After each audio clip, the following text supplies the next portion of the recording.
Hey everyone, Rarity Dash here. Time for another Patreon-sponsored blind reaction. And this one comes to you courtesy of SHTHFan1, who has requested that I react to a video called How Persona 5 Stole My Heart by RelaxAlex. So yeah, Persona 5 video. That should be fun. Been a while now since I played that game, but it was definitely a game that I very much enjoyed. One of my favorite games of all time, and I'm glad that it was the first game, really, that I played on the channel. At least, like, a big, actual full-on video game, and not just like some random game with ponies in it. But yeah, Persona 5, I mean, I would definitely say that it stole my heart, to use that very appropriate phrase. Though really, Persona as a series had my heart even before Persona 5. I mean, Persona 4, I still debate sometimes which one of those I actually prefer. And Persona 3 is great too. I mean, that one wins the Best Waifu Award, at least. But yeah, that also has a really good story and just is an excellent game. But yeah, Persona 5, you really can't deny it. I mean, the style of that game is just incredible. And I've actually been debating again whether or not to give Persona 5 Royal a try. I mean, because I've heard mixed things about it, so maybe you guys will know, like, what's the deal with it? Because I've heard some people say that it's not really worth it if you played the full game already, the original. And I've also heard people say that there's like an entire game's worth of content that's been added in, and if so, I mean, that makes it sound like it is worth it. So maybe it depends on the person or how just in-depth you're going to go with your experience in the first place.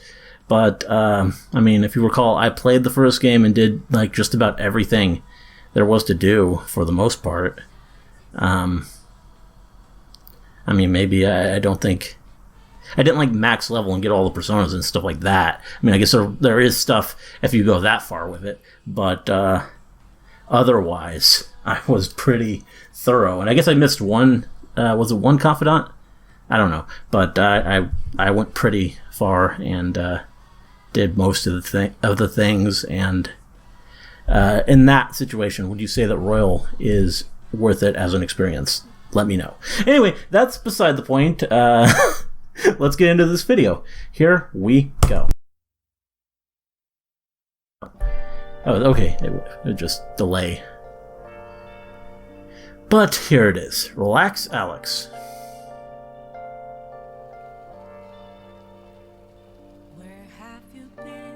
And the soundtrack, I mean, that's something you really gotta appreciate. Coffee. All the coffee. That's an interesting mug. A really long Persona 5 video. I mean, 26 minutes isn't that bad. I've watched much longer videos before. Oh. Pretentious, overly artsy even. Because, Mr. Cat, today... I get to rip on Pokemon. So, you look at this channel, Nintendo, Sonic, Zelda. Yep, it's pretty safe to say I'm not big on RPGs.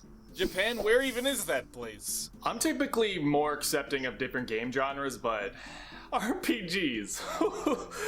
Oh, literally I'm the Wiggler. Like, I'm walking around all happy, like, go lucky, and then... Okay. Rage. All red. When I was younger, the only concept of video games that I had were...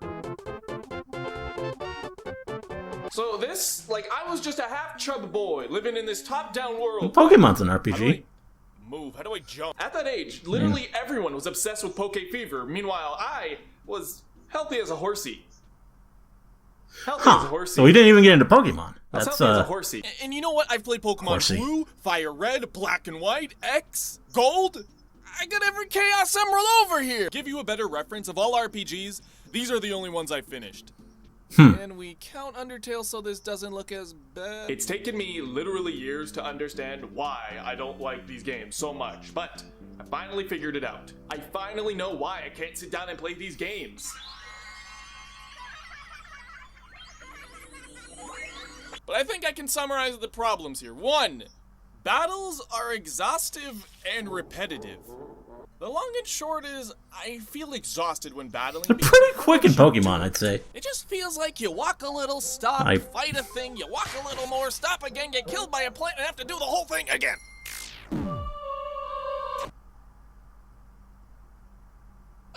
which a lot of the time it's the same inputs over and over in the same menus with the same characters fighting the same enemies, and it's the definition of fodder. You know what fodder is? Cows chewing on end daily. It is as monotonous as this. Yes, I know that's the game, but there's supposed to be more to RPGs. D&D, for example, the original RPG, half of the time you're talking to people trying to convince them to find other means instead of fighting, you know? And there isn't much action to battles either. You telling me this new Pokemon is revolutionary? They're just standing around! And two, what's the goddamn point of doing them? What do I mean? Well, I play games to have fun. Getting to the story means leveling up. Leveling up means fighting. You see where I'm getting at? It's not fun to do these fights. Which is a huge brand of... By the way, I played Octopath Traveler during the 4-month break. So, kind of cool seeing that in there. The story, the characters. There's more to the game than the battles, but I feel like the whole game is just battles. Really good game. I'm being a little extra, but I feel like these are two fair points. I've talked to people who like these sorts of games, and they can agree that they like parts of these games, and I just don't. But I don't want to hate these games. I want to find an RPG that's perfect for me. I want to find one that makes me like these sorts of games. So hit me, world. Hit me with the best you've got. I mean, I guess Persona works for that. Oh, it is still very much a turn-based RPG.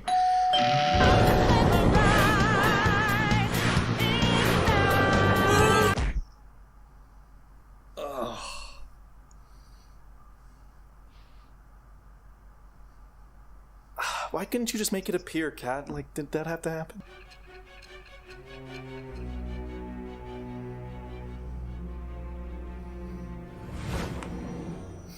I love it. Okay. Why? I really I mean, honestly, to me, it doesn't really seem that different. I mean, it's more stylish and well done, but... No, it's just because it's got nice graphics, right? It's just because it's got a nice story, good music, right? That's it. That's the only reason, right? I mean, for Pete's sakes, it's a JRPG. It's got turn-based battles. It's got all the tropes. The first 5 hours were hard to play through, but here we are. I'm trying to convince you to play Persona 5. Okay, well, I'm intrigued with how this guy could get hooked on it. So this video is to outline those two things I don't like about turn-based RPGs and ask, where does it fix those exhausting pee-pee-poo-poo fights? And how does the gameplay connect to the world and the story? So if you're like me, and if anything of what I said resonates with you, allow me to try and steal your heart. I mean, none of that resonated with me, but I am curious. So, spoiler alert, sort of. I don't intend to go deep into the story because even if I tried, it's a whole other can of worms. I'll try and keep it simple for you people that don't like weeb shit. And like consider this sort of like a trailer, a breakdown of what the game is like, to show you that, you know, you might actually like it. Whew. Alright. The theme of the game is corrupted adults ruining the world with their distorted desires. At the beginning of the game, our pal, we'll call him Butt Baby Kun, sees a woman getting assaulted. Wow. You can't just let that go. So he's like, I'll be a hero. Damn brat! I'll sue! Bam! You're arrested. Say goodbye to your hometown. You're moving to Tokyo with a man with the milkiest voice I've ever heard. Put him next to a glass of milk. It's uncanny. I'm Sojiro Saki. You'll be in my custody over the next year. And if This is things a cool cannot voice. get any worse, not only do you not get text messages, but when you do, it's actually a magical phone virus that you can't delete. Listen, if there's stuff I can't sufficiently explain, you know, I'm just gonna put this on screen. Life is unfair for you. You go to a new school and everyone hates you off the bat. Outcasted. You're looked down upon. You stink. Yeah, tell them what you stink. Everyone thinks you're a criminal because someone released your criminal record data. Even the teachers aren't on your side, which is like, what? You're supposed to be the pillars of education. This is giving me a weird vibe. Well, Kawakami school, sucked, but at least today can't be any more she at least takes a little while to get there. And on. Hold on, it's this lummox. And now this guy. You know, not the blonde I wanted to spend the day with, but can't get any worse. Actually, remember this phone? Screw that perfect teacher. Perfect teacher? In that car just now, it was Kamoshida. Who does he think he is, the king of a castle?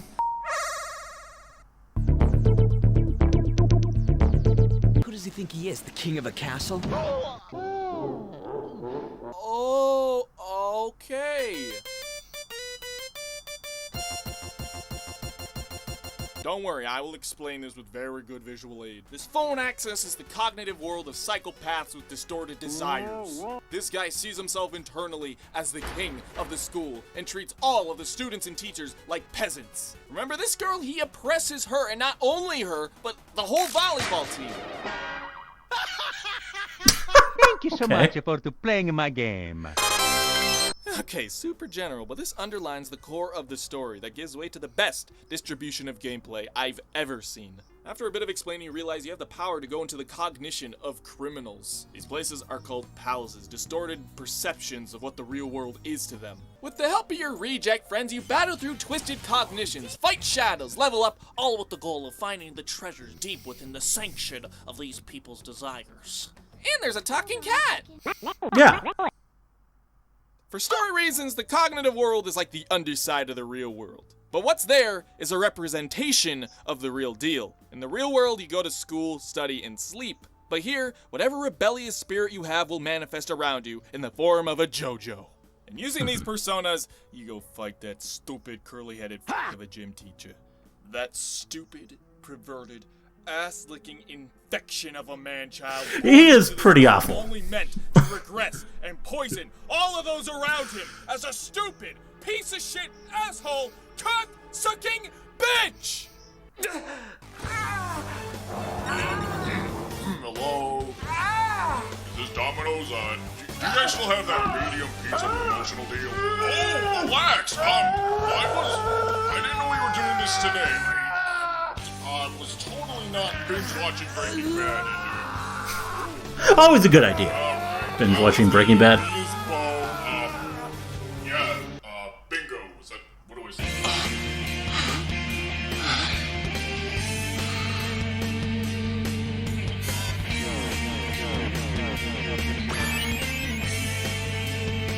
Okay. Gold tights and a winter jacket from the 90s. What is this supposed to be? I guess. How do you take form in the cognitive world? Well, that was a weird aside. We actually have to talk about the game now, so. Oh my god, dude, what the fucking fuck? Jesus, dude, there's kids watching. Your gooch is out. You can see the shape of your schnock. Your schnozzle's hanging. This is horrible. What, dude? What? Okay. This dichotomy between the worlds, this is the reason the game is able to keep me interested in all of its gameplay. Typically in RPGs, these two places are merged together. It looks more like this. Want to get to the next place? Battle. Need money? Battle. But Persona's distribution of gameplay looks more like this. I'm guessing you didn't play the previous two games? This is nothing new. But it's way more than that. They're inherently connected in what you do in both of these areas, so it feels worthwhile playing the RPG stuff in the game. Oh. Well, the easy way to explain it would be saying that the towns are the real world. You can buy and sell items, get equipment, initiate side quests. But, like, what's the point? Why do we need to do all this complicated stuff? Well, let's take the lights down in the room as we talk about one of the things I hate most about turn-based RPGs. Yeah, but these are like the biggest part of these games. It's like having a peanut butter and jelly sandwich without the peanut butter. But what if we have a peanut allergy? Dub. That's right. There's only one way to make a game, and this game actually takes many of the tropes that have become accustomed in many RPGs, throws them out the window, and adds its new twists on the formula. Makes it actually fun. So, it's perfect, right? No. But it's still some of the best turn-based gameplay I've played. There are only a couple of things that peeve me about this game. So, as I explained, you have these cognitive dungeons called palaces. You navigate through them to fight enemies and steal hearts. The palaces, though, they can be such a chore to go through sometimes, but I realize it's a necessary evil. Like, mosquitoes suck, but they're like a benefit to the ecosystem. Fish feed off their larvae, and like with in Persona, you can't escape the inevitable slog through palaces. It just happens. But they include ways to make it not so bad and have options so you can play the game however you want. This goes into the turn-based gameplay. It seems straightforward enough. It's just JoJo with Pokemon with Dragon Ball Z's yelling. Attacks are It's Pokemon. It's a Pokemon system. Wind, fire, ice, electric and psychokinesis, nuclear curse and bless, physical gun. What's different in this game is when it comes Gotta to love battles, gun in it's there. not always about knocking your opponent's health to zero. Sure, that's one way of doing it, but this game gives you more options so you can get what you want out of battles easier. The goal of each fight is figuring out. I mean, the talk system is a nice addition that the previous Personas didn't have. As quickly as possible. But that was in the Shin Megami Tensei games, so And they almost always end the fight. What you can do is hold them up and ask kind of just combined ideas. or destroy them with ease.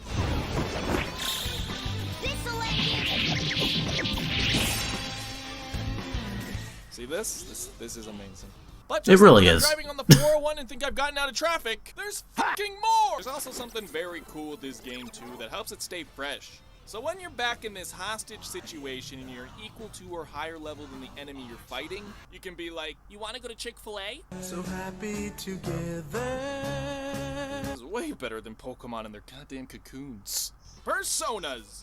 That's what these guys are. You can get a pretty nifty collection here. While you as the MC can always have a different persona, your team members always have the same ones. And there's an even deeper part to this, because you take one, you take two, and you put them into a spaghetti sandwich and make an even stronger one. But we'll get back to that. It's not important for what we're talking about right now. So, this goes back to knocking down enemies. If you make personas that have a diverse range of abilities, then you can always knock down any enemy in a battle.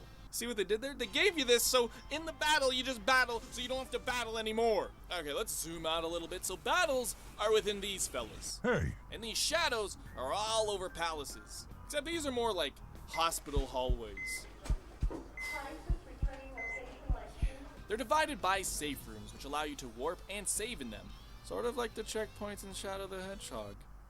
We really went there. So, okay, what's stopping you from Yeah. doing the entire palace in one fell swoop? I mean, you could, but I don't like to run around battling for 2 hours straight, you soulless creep. Sure, using Persona is a great way to beat enemies quick, but eventually you run out of the resources that fuel Personas, your SP. So unless you have a lot of HP and SP replenishing items, you will eventually run out of resources. Which is why when I'm slogging through palaces and I'm so ready to just die, I see this beautiful four-sided door enter, and I finally feel safe. This is where we can say bye-bye to the turn-based BS whenever we so desire. However, the palaces are the lowest part of the game. The most dynamic thing about them are these puzzles, which honestly boil down to a Zelda Torch puzzle where you press one thing to open one thing and there's nothing really crazy or new about them. So, thankfully, we can leave these palaces whenever we want with safe rooms, which is exactly what I'm going to do. Sweet Sojiro, I haven't been so happy to see an aged literally just at school. Well, that was a long day. It's already evening. In fact, that's interesting, isn't it? I really haven't addressed the time of day sitting up in that top corner. We tackled the cognitive world and the epic battles we have there. So surely my favorite parts of the game are even more epic.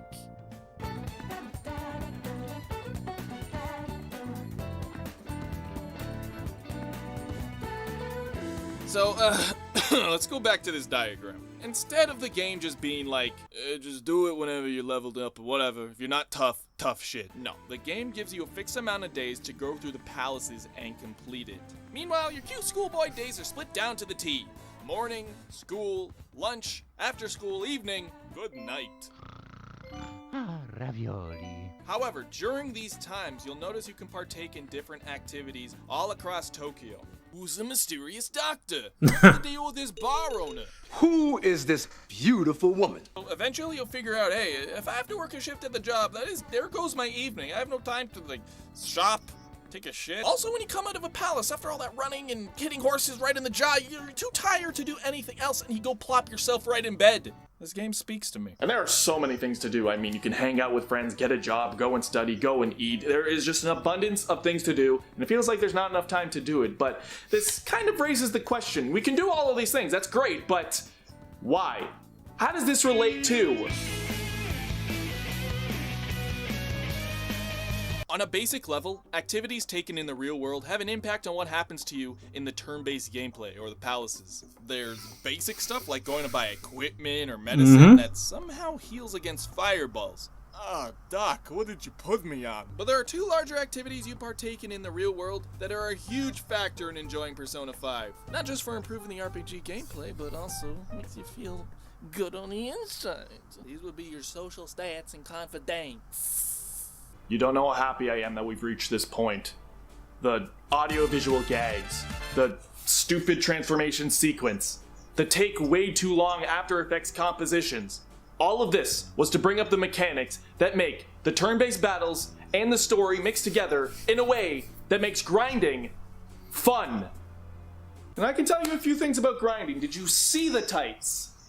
The tights! So, how do I explain this? Instead of grinding your level up in fights, or doing meandering side quests that involve... Instead of doing that, why not make it something enjoyable that relates to the story? Like talking to girls. That's right. Going out with girls, and boys, but girls, actually relates to the battles. It correlates directly to how you fight. Which basically means... There they all are. Really though, social stats affect the real world and what you can access, whether that be people or places. Like, you gotta be smart to talk to the brainy chick. You think this guy's gonna talk to a bubble-blowing baby? See that? Surely, music isn't actually playing out of those headphones. But truthfully, deciding which social stats you level up affects what you can access from your confidants. I can think of like 3 good reasons why the confidants make the game so much more enjoyable, and how it makes shooting fairies in the pelvis better. Number 1. These characters have levels you unlock based on how much you hang out with them and how close you get with them. These levels mainly give you new abilities in battle. I'm guessing that, I mean, they didn't really give you, essential at later parts of the game. They didn't really give you new abilities. Between you at least not the ones that weren't in your party back in Persona 4. Remember this garbage? Yeah, it's kind of complicated to talk about all this fusion junk, but all you gotta know is your friendos are represented by tarot cards. So if the arcade between that's not the new though. confidant That's how it was still worth it. And the persona you're trying to fuse is the same, then you can level up past your level. So in a general sense, going out for ramen can level you up. 3. And this is the big one. This is the thing that brings together the whole video essay. The gameplay and story feel meaningful and connected. That is like a very big deal. Remember the calendar? That is not there for just looks. There are a fixed amount of calendar days within this game. So why does it matter then? Why does it matter that there's only a specific amount of time within the game? Well, in most RPGs, it feels like there isn't this dynamic. It feels like if you just keep grinding or you keep doing something and you spend that time, you're going to level up your character, which at a lot of times feels arbitrary and not really gameplay oriented, and it definitely doesn't feel like the story. This, however, allots only a specific amount of time where you can do specific amount of tasks, and it feels like each thing you're doing matters because there's only limited time. So the times you are choosing to spend with your friends, or doing any activity for that matter, it's your time. It's time you're not getting back. And that makes it feel more valuable. But not only that, but each of these confidants have their own side stories that run parallel to the main story. As you get to understand these idiots, their trust in you blooms, and the abilities they grant you flourish. Like massages. I know what you're going to think, but this is ironically one of the most OP abilities. It's great. Me, this is what brings it all together. Anything you advance in the real world will help you in the cognitive world. It always feels like this mechanism is always working, and no matter what you change, something else will be affected. So what you decide to do now is an investment for later. And that feels good. Invest in property, kids. What's also strong about this game is there's always a diversity in gameplay. If either of these two sides were their own game, I'd probably not bother with them. But the way each side affects the other gives you a lot to do, and not enough time to do it. If there's any advice I can give to you if you're gonna start this game, it's that if they start giving you options to do stuff, do it.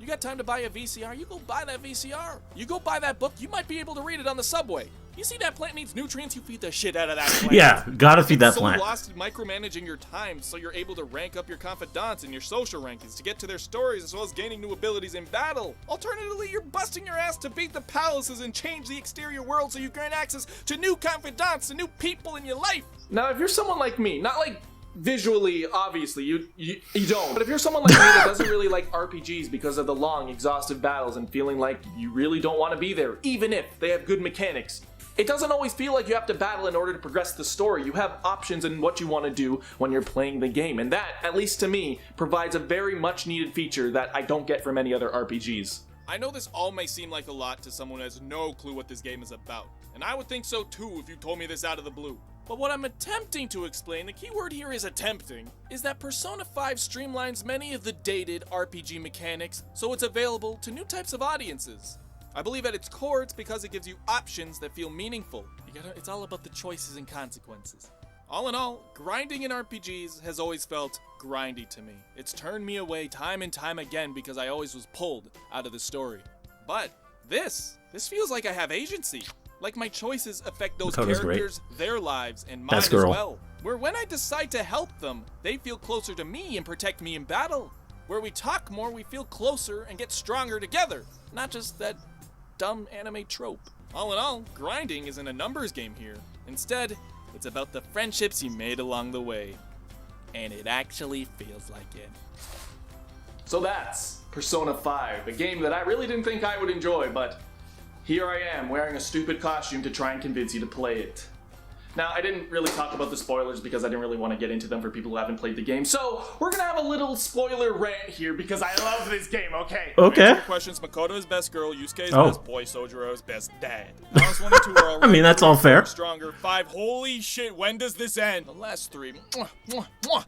Oh, and the music's, oh my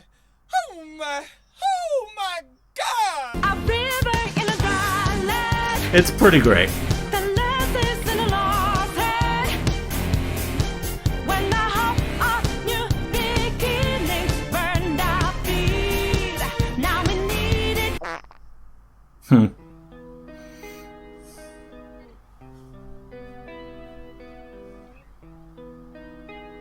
You gotta thank the patrons. This is all. I mean, we still got 2 minutes left on the video. Is it 2 minutes worth of patrons? Guessing there's probably something at the end. Oh wow.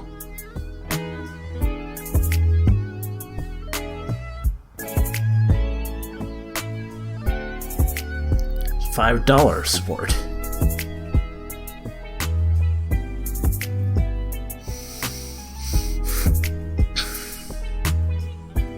Now $10 support.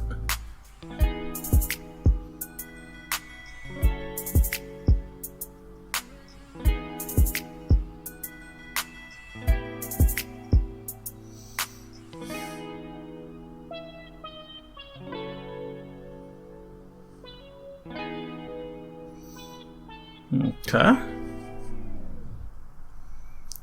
So, what do you think?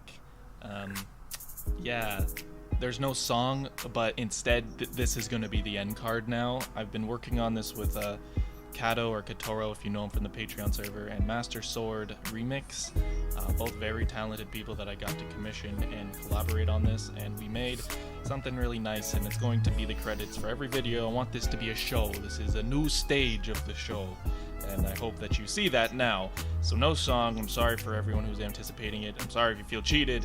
I really just did not feel creative enough to do it. So that is that.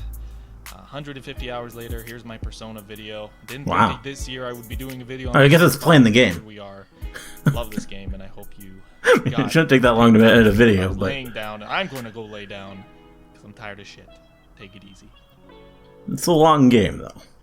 Well, there we go. That was interesting, because I don't think this guy and me have, like, anything in common in terms of games. I mean, I played some of the ones he showed, I think, maybe. I mean, grew up on, like, Mario and stuff. But, I mean, my childhood was really formed by RPGs, so it's most of what I play.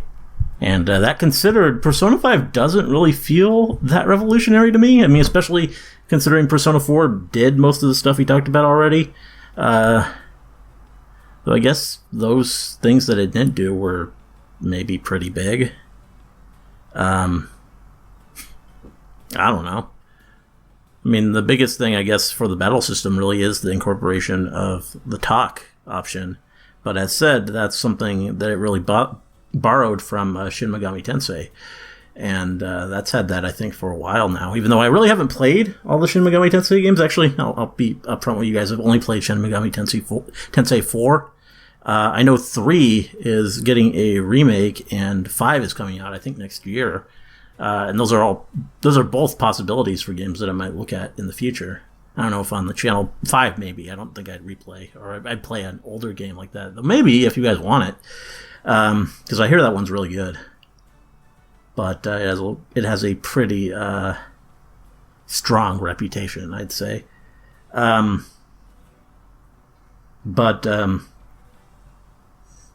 that's where a lot of the options for like the talk and all that angle of it came from. So yeah, Persona 5 just kind of combined that with the stuff that Persona 4 was doing, and that's really the big adjustment for the battle system. I mean, the only other thing is adding more types of damage, really, which just kind of complicates it a little bit. And in terms of the non-battle stuff, really the big thing was there were abilities that you gain when developing the relationships that aren't with party members, which is something that Persona 4 didn't have. And Persona 3 didn't even have it with party members because, I mean, it didn't have half the party members, at least unless you're playing the female main character in Portable, in which case it did. But, yeah, the original game, you didn't even have social links with, like, any of the guys. So it was a bit different. But in those cases, it still was that you leveled up the ranks, and that let you create stronger personas. So in that sense, it did still affect the battle portions of the game. So yeah, just having more history with the series and other RPGs that this guy obviously missed, I can't really see Persona 5 as being that revolutionary. It's a really, really good game, and it does it better than like just about anything. And I'm glad that it's reaching people that other RPGs wouldn't normally reach. It's just kind of weird hearing it be spoken of like it's just, I don't know. It just kind of feels like it's being given a bit too much credit. Though yeah. Gonna guess that he didn't ever play those other Persona games. But, yeah, still an interesting video. I don't know if his sense of humor is quite my style exactly, but it still had some funny moments, and it was interesting to get another perspective, I suppose, on one of my favorite games. Yeah, so good stuff. Hope you liked the reaction. Let me know if you did, and see you in the next one.